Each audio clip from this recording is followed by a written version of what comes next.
আমাদের জীবনের কোনো কিছুই কিন্তু পরিকল্পনা মতো হয় না। আমরা যেটা ভাবি, যেভাবে করতে চাই, সবসময় সবটা একভাবে করতে পারি না। আর অনেক সময় অনেক কিছু পরিকল্পনা ছাড়াও করতে হয়, আর সেগুলো আমাদের হাতে থাকে না। তো হ্যালো এভরিওয়ান, ওয়েলকাম করছি আমার নতুন আরেকটি ভিডিওতে। আশা করছি সবাই ভালো আছেন।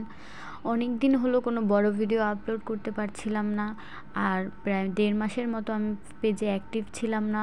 রিলস বা কোনো পোস্টও আমি করিনি।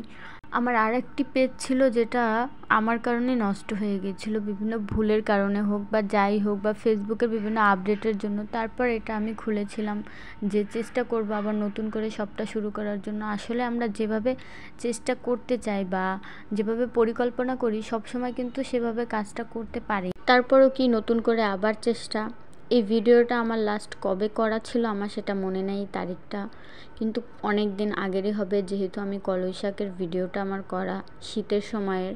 তো ওই সময় আমি রান্না করেছিলাম মুরগির মাংস, সাথে ছিল পুঁই শাকের আঁটি। এটা আমার খুব পছন্দ, আর কলই শাক আমার সব থেকে পছন্দের একটি শাক। আর এটা তো শুধুমাত্র সিজনে একবারই পাওয়া যায়, আর পেলে আমি চেষ্টা করি বারবার একটু খাবার জন্য। তো এটা আনা হয়েছিল, এটা আমি ডিম দিয়ে ভাজবো, আর ডিম দিয়ে আমার কলই শাক। তারপরে লাস্টে একটু শুকনো মরিচ ফাঁকি করে উপরে দিয়ে দিলে আমার যা ভালো লাগে, আমি এটা দিয়ে ভাত খেতে পারি। সাথে আমার মাছ মাংস কিছু প্রয়োজন হয় না। আমার মতো কে কে আছেন এরকম এই শাকটা এত পছন্দ করেন?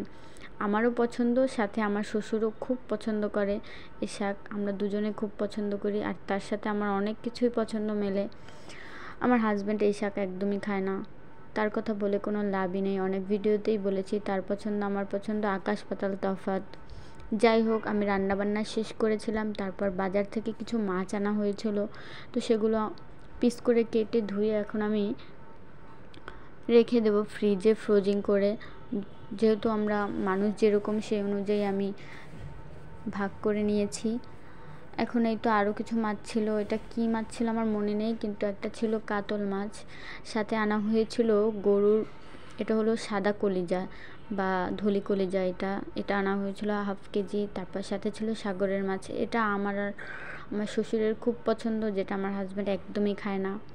তারপর বিকালে ভাগ্নিকে নিয়ে গিয়েছিলাম একটু লাভ রোডের ওইখানে পানিপুরি খেতে। আর এখানের পানিপুরিটা যা লাগে, যে খেয়েছে সেই বুঝতে পারবে, অনেক মজা।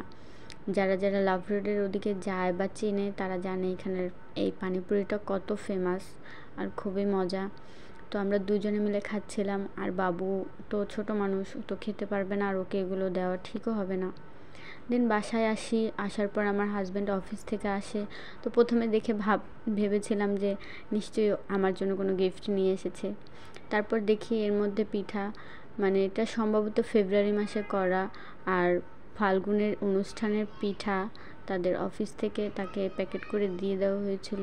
সেগুলো আমি আবার সব কিছু সুন্দর করে ঢেলে ভিডিও করছিলাম। আমার হাজব্যান্ড বলছিল এগুলো ভিডিও করা লাগে। তারপরে সন্ধ্যার দিকে বাইরে গিয়েছিল। তারপর আমাদের জন্য হালিম, সাথে রুটি, তারপর কিছু পুরি এনেছিল। আর পুরি দিয়ে হালিম খেতে খুব ভালো লাগে।